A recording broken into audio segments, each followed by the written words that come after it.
Donald Trump called him tough. Rush Limbaugh read one of his articles live on his radio show.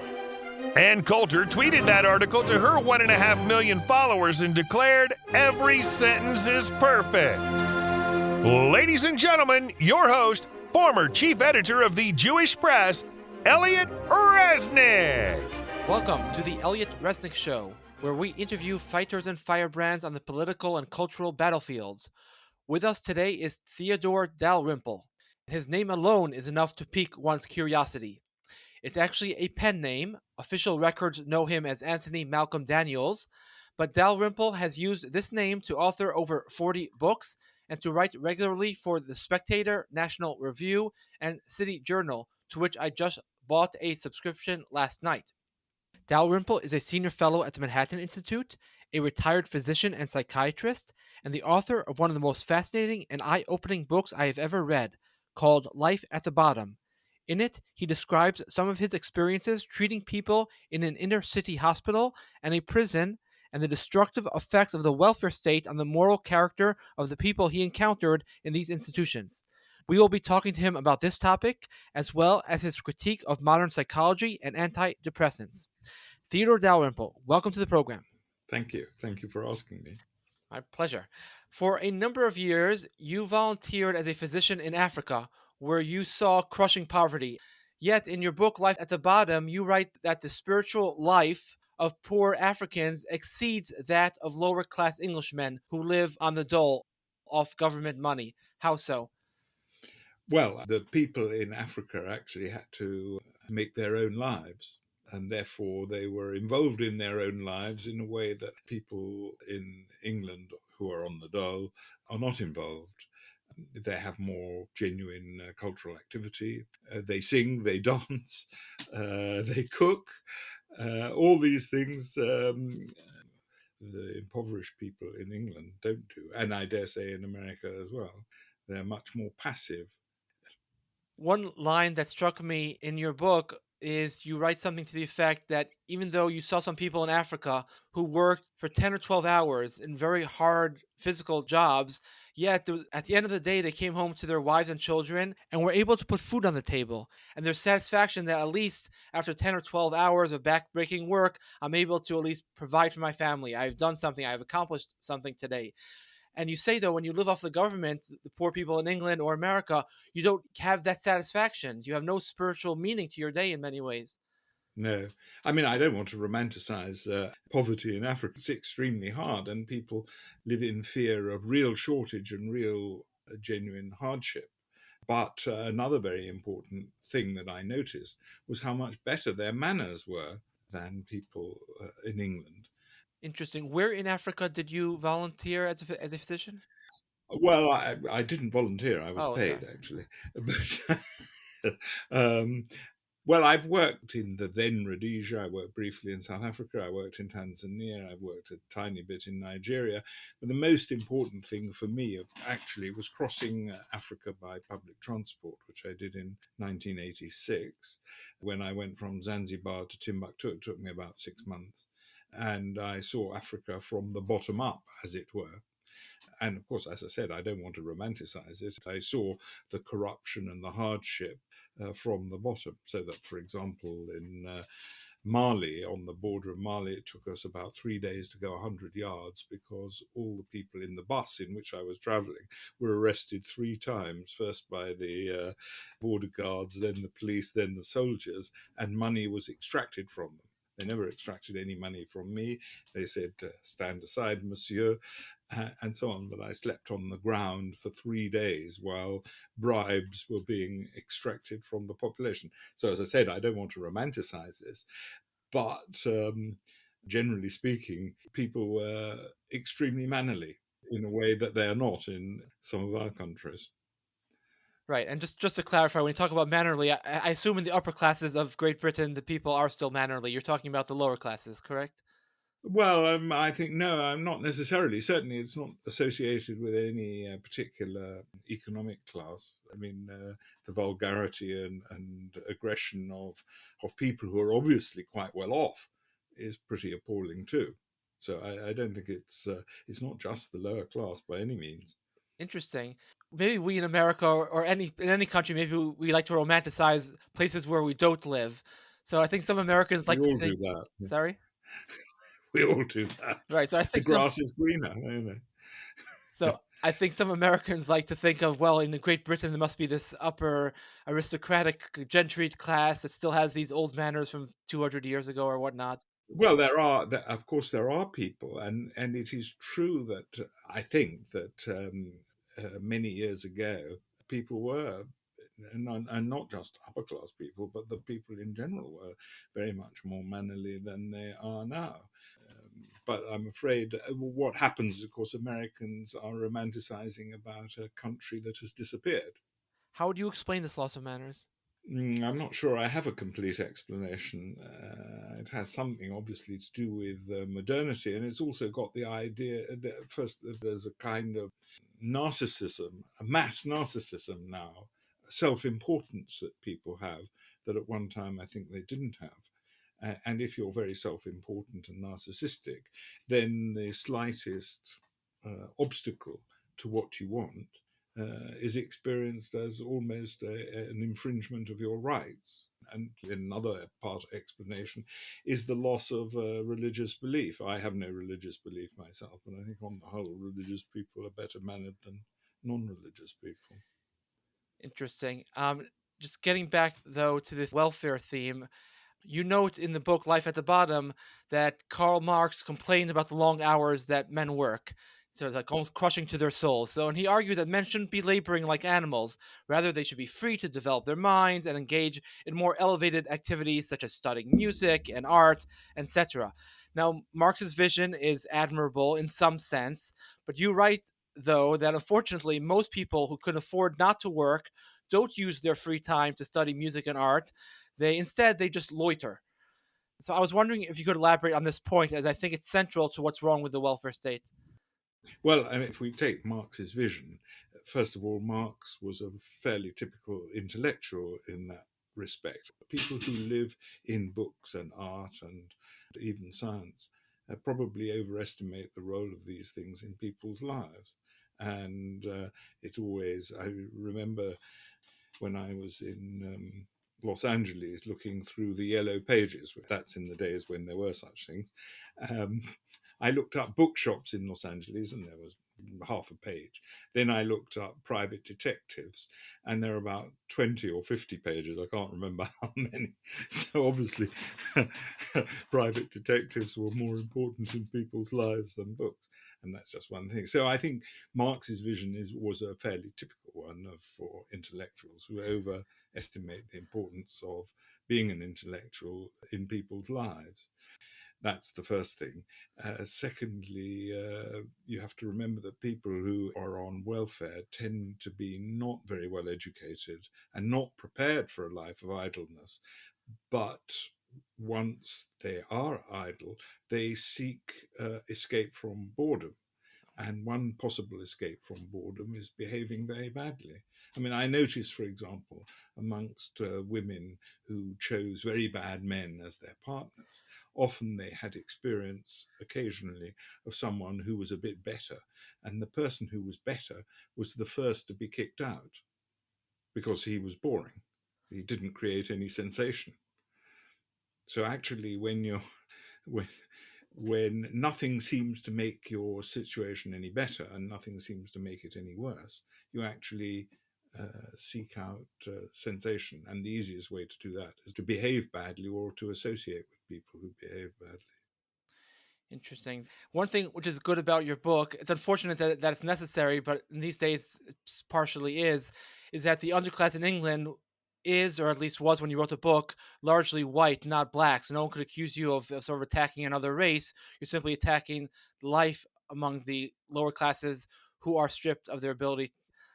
I mean, it's not an attack on them, it's a description of what happens. And that's something that intellectuals in my country are reluctant to face. They don't want to see what things are actually like. And the problem is, of course, that many of the ideas that people I used to see had filtered down from intellectuals. So the destruction of the family, for example, and the attack on the family came from intellectuals. who didn't actually live what they were preaching. Actually, the higher up the social class you go, the more stable family relations are. I want to switch to a different topic now. You've written many books, and one of the other books of yours that I have bought is called Admirable Evasions: How Psychology Undermines Morality. And in that book, you had a line which stuck with me. You write, there isn't a single human ailment discussed by psychologists today that wasn't already tackled by Shakespeare. What did you mean by that statement, and what is its significance?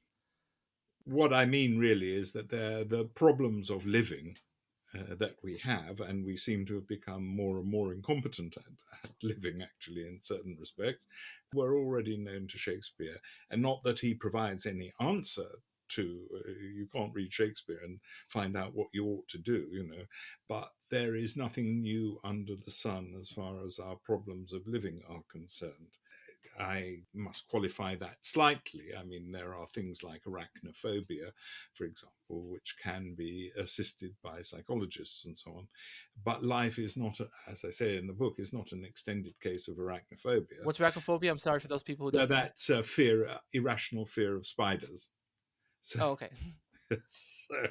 so now you can be cured of that probably, and various other things like that, which and Shakespeare didn't really tackle arachnophobia, but the problems of actually living, of jealousy and all the other desire for power, psychopathy, and so on, they're all there in Shakespeare, described much more accurately actually than in modern psychology books. Psychology, if I may be allowed to continue, Sure, the study please. of psychology is a cultural disaster and also a psychological disaster for people, because they start looking at other people, but in particular at themselves, through a psychological lens, a lens of psychological theory, most of which is completely bogus. We've had behaviorism, we've had psychoanalysis, we've had Darwinistic explanations, neurochemical ones, all kinds of neurological ones, and still we are in exactly the same situation because as I believe, most of these problems are insoluble. Are there better and worse ways to at least address these problems? Yes, I mean, I wrote, well, I hope it was an interesting article for a French magazine in which I contrasted our present ways of thinking about trauma, that is to say, extremely unpleasant or worse than unpleasant experiences. And I compared the way we deal with it and think about them with the way in which the Rwandan people who went through the genocide there deal with them. And I recommend very strongly to your viewers books by a man called Jean Hatzfeld about this. What he did was went and interviewed people who escaped from the genocide, who very nearly killed themselves, but saw people being killed and so on. And if you read what the Rwandan people say, it is so much more honest than anything any person in America or Britain or probably in Europe would say, because they don't view their experience through any kind of lens.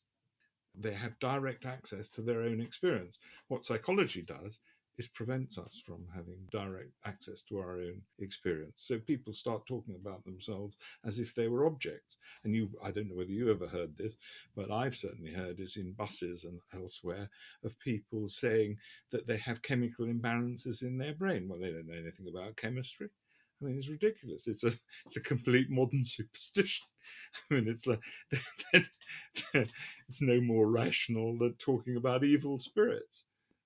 Could you provide a more concrete example, though, in terms of the way, let's say, these Rwandans speak about their bad experiences versus the way people in the modern West do? Well, they just talk about what they've experienced and what they feel in a very direct and often actually surprisingly poetic way, which strikes me as much more honest than the way in which we talk about these things. And they're not making excuses for themselves, they're not making excuses for other people. They see each other and themselves as agents. And when they see themselves as victims, which they were, they don't see that as a reason for not trying to do their best in life, although they recognize, quite understandably, that their lives will never be the same again. I mean, this is a level of trauma, if you like, psychological trauma, which is completely unimaginable to most people in our countries. It was absolutely almost incredible. But they come across as very dignified, very thoughtful people who are trying to make the best of their lives. I mean, with great difficulty. But then, of course, they couldn't go. You couldn't go through watching your entire family killed with machetes by your neighbours and just resume life as if nothing had happened. That would be impossible. And they recognize it as impossible. It's obviously impossible. No one is going to come along and cure them. But they also don't go around all day long moping about their lives or spending 10 years in a psychologist's office. No, because they understand that the psychologist will do them no good. I mean, not that they've got that option, actually. They probably don't even know that psychologists exist. But if they did exist, it wouldn't do them any good. Yes, this is my school of thought also, and I always also think to myself that we probably experience in the modern West less traumatic experiences than any other previous generation. I mean, it was routine until a few generations ago for women to lose 2 or 3 children in childbirth or at an early age. Imagine losing a child. I mean, for most people, it's unimaginable. And yet today, over relatively small things, people claim they need to spend months and months in a psychologist's office to get over their trauma. Yes, yeah. Well, I mean, to give you an example, when my father was born, the infant mortality rate in the borough of London in which he was born was 124 per thousand. That is to say, out of 1,000 children born alive, 124 were dead before the age of 1. We don't know anything like that now. I suppose you could say that as conditions get better, so minor problems seem to, or relatively minor problems, grow in size in our imaginations and our minds. And psychologists, of course, and psychology helps that growth, that over self dramatization that we see, which is not to say, of course, that there are not terrible things that happen in our society. But on the whole, people live safer, better lives, better physical lives than they've ever had before. I mean, I don't suppose anyone I go out into the street and ask people what they think the life expectancy of people in the United States was in 1900. I bet you wouldn't find anybody who had the faintest idea. And I imagine it was 20 years less than it is today. More than that, getting on for half. Well, it was more, maybe 40, 48 or something like that, as against nearly 80. I've actually never been a fan of that number because I think it's slightly distorted because life expectancy takes into account people who died at age 10 or 12 or 15. That's perfectly true. But no, That's but overall, perfectly true. even people who lived past 20 also died significantly younger than they. But then you also have to consider the quality of people's lives, the lives without pain and the lives without illness. I mean, it's not that long ago that there were no painkillers of any description apart from opiates or opium. There wasn't even aspirin till very late in the 19th century. So there was nothing. And people, of course, were much, much less healthy. The years of healthy life have increased enormously. To play devil's advocate, because I agree with you, but most people unfortunately don't. So most people would say, well, everything you've described is about the bad experiences people have, or even this trauma in these places in Africa. They actually would be served better if they were psychologists there, and if they had therapists, they actually would be better off. Why are you saying they aren't better off? How do you know they wouldn't be better off? Well, I can't be sure, but how are you going to find psychologists for 2 million people in a country like Rwanda? But even if you could find them, I don't think there's much evidence that psychologists actually help people. I think they tend to enclose people in their miseries. Now, I was reading some of your articles just recently, and you had a line which I thought was an interesting one. You said that psychology is supposed to alleviate, at least partially, human misery. And you wrote, if you look around the world, it's not at all clear that human misery has been lessened in the last 50 years since the popularization of psychology among the masses. Well, I mean, I think certain kinds of misery undoubtedly have been alleviated. The kind of miseries that I've referred to, like severe illnesses. Judgment, however, is always comparative.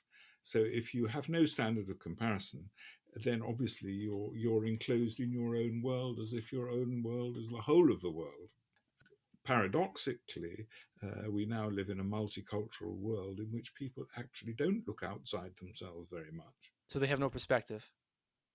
They have no perspective. And how can I say, knowledge without perspective or feeling without perspective is a kind of ignorance. How do you respond to the argument, though, that people voice all the time, which is that if you have a medical problem, if you have a heart attack, you go to a cardiologist. If you have a problem of anxiety or depression, you should go to psychologists. These people are doctors. They have scientific knowledge. They have studied it. Well, I mean, first of all, most of what is done by doctors is not scientific at all. I mean, the amount of medical activity that is strictly scientific is pretty limited, actually. But I think people are making what philosophers call a category mistake. They are mixing up two kinds of phenomena. On the one hand, there are physiological phenomena. If I can deal with it by looking at the difference between, shall we say, Parkinson's disease and heroin addiction. Now, Parkinson's disease is something that happens to people. We don't as yet know why, but heroin addiction is not like that. Heroin addiction is actually a voluntary state. People generally have wanted to become or behaved as if they wanted to become heroin addicts. You don't take one or two doses and become a heroin addict. You have to take it regularly. You have to find out where to get it. You have to overcome the unpleasant side effects of heroin. You have to know how to prepare it. You have to overcome your inhibition against injecting yourself with it. So it's not something that just happens to you. And to treat it, as sometimes we do, as if it were simply a technical problem, we can just find the solution to it, is, in my view, simplistic and actually mendacious. But it was a view peddled originally by the National Institute of Drug Abuse in order to extract money from the Congress. Because the Congress was not going to give money to research things if actually there wasn't going to be a technical solution to it, because it would be money down the drain. And largely it has been money down the drain. And you're arguing that the solution is really more philosophical or religious or ideological. Well, I'm not arguing that. If you're saying, well, what is your solution? I don't claim to have a solution, but the first thing I suppose is to at least acknowledge truth about things and not lie. Right. And I think this ties into the last question I wanted to ask you, which is you just recently wrote an article about antidepressants. And a lot of people think antidepressants really are the answer to many problems, and you argue that they are not. Why not? Well, first of all, of course, the idea that all forms of unhappiness are an illness, remediable by medicine, is ridiculous. And one very interesting thing is that nobody ever says, I am unhappy now. Everyone says, I am depressed. And that's a very interesting and important semantic shift, because it suggests that someone is ill and that it's the duty of the doctor to help him. Now, the doctor has a very limited amount of time with the patient, and the patient, in any case, expects a solution. So the doctor prescribes antidepressants. And of course, they have a powerful placebo effect, as anything would. I mean, if the doctor gave red water and said, this is going to help, this is extremely powerful liquid, the patient would probably get better. So a large number of people do get better on antidepressants, but it's because of the placebo effect. There is a condition which, once seen, is never really forgotten, which used to be called melancholia, in which people, very depressed people, would turn their face to the wall and could die of it, actually. They would just refuse to eat and drink. And that's, I think, almost certainly a medical condition. Once you've seen it, you can't really think otherwise. But that isn't the same as people coming and saying that they're depressed when what they mean is unhappy. And when you look at their lives are unsatisfactory, as most human lives are. So we now get to the position where up to 16%, 1 in 6 of the adult population, is taking antidepressants. Now, the benefit from the doctor's point of view is that there are a large number of different antidepressants. And furthermore, they're not supposed to work straight away. They work after 2 or 3 weeks, and they work in different doses. So you can keep up this prescribing and re-prescribing and so on for a long time until the patient, something gets better in the patient's life, he feels better, and then he says, well, it's because I was taking the antidepressants. But is this just all a waste of time and money, or is there a deeper problem here? Well, I mean, there's a deeper problem in the sense that we now expect our lives to be a kind of continual bliss, or at least happiness, which is never been the case and will never be the case. The permanent condition of mankind is dissatisfaction. And you can see it from within yourself, because sometimes I don't know about you personally, but you might, for example, crave excitement, but also want safety at the same time. Well, these two things are not really compatible. Uh, and so when you're safe, you crave excitement, and when you're in a dangerous or unsure situation, you crave safety. Well, these things are not compatible. We have incompatibilities within ourselves, let alone between people.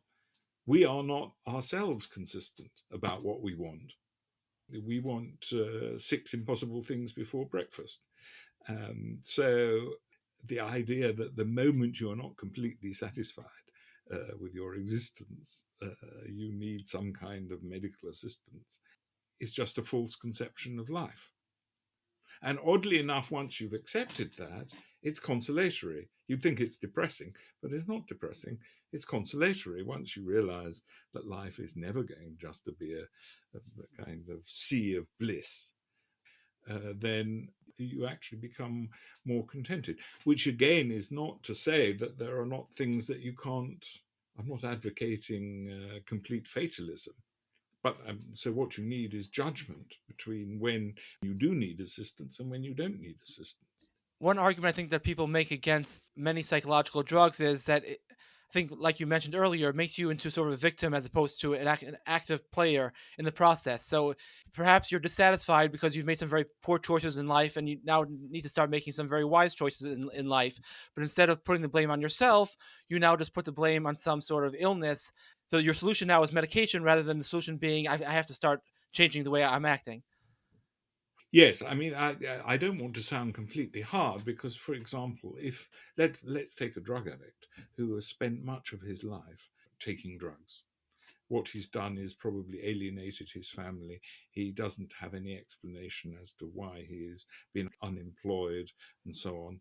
He has no friends or acquaintances except in the drug taking world. And if that has gone on for years, it's not very realistic to expect that person to resume his life as if it had just been what one used to call a normal life. And so I'm not saying they don't need assistance, but the assistance is not a medical assistance. It's not medical assistance. To I guess provide a perspective because you have many people nowadays, many young people say I'm anxious, I'm depressed. This is the most common complaint would be either anxiety or depression.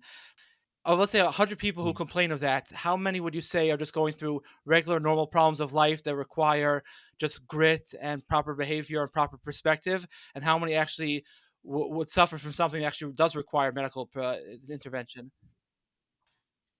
Well, of course, some of their anxiety is probably justified. So, I mean, anxiety is not necessarily a bad thing. I mean, to be anxious appropriately is, and to a non-paralyzing degree, is important. If you take a quality that can be good or can be bad, you take obsessionality. I mean, you want your airline pilot to be a bit obsessional about following procedures. Now, that isn't for everyone. And there are some things where that kind of obsessionality is very bad. So these things are not just good or bad. And as I said, anxiety can be appropriate. It's when it's paralyzing that it's bad. But in general, I would say that it's not really a medical condition as such in most cases. All right. Well, thank you so very much for your time today. Like I said, Life at the Bottom is one of the most fascinating books I've read. So thank you for that. And I really recommend to listeners of the program to perhaps buy your books as well and to read your articles. It's a really honor and pleasure to meet you today. Thank you very much. All right, that does it for us. Stay tuned for next week's episode of The Elliot Resnick Show. And if you'd like to be among the first to hear about new episodes of the podcast and to read political commentary by yours truly, don't forget to subscribe to our email list by sending an email to editor@1versus450.com. That's editor@1vs450.com. Editor@1vs450.com.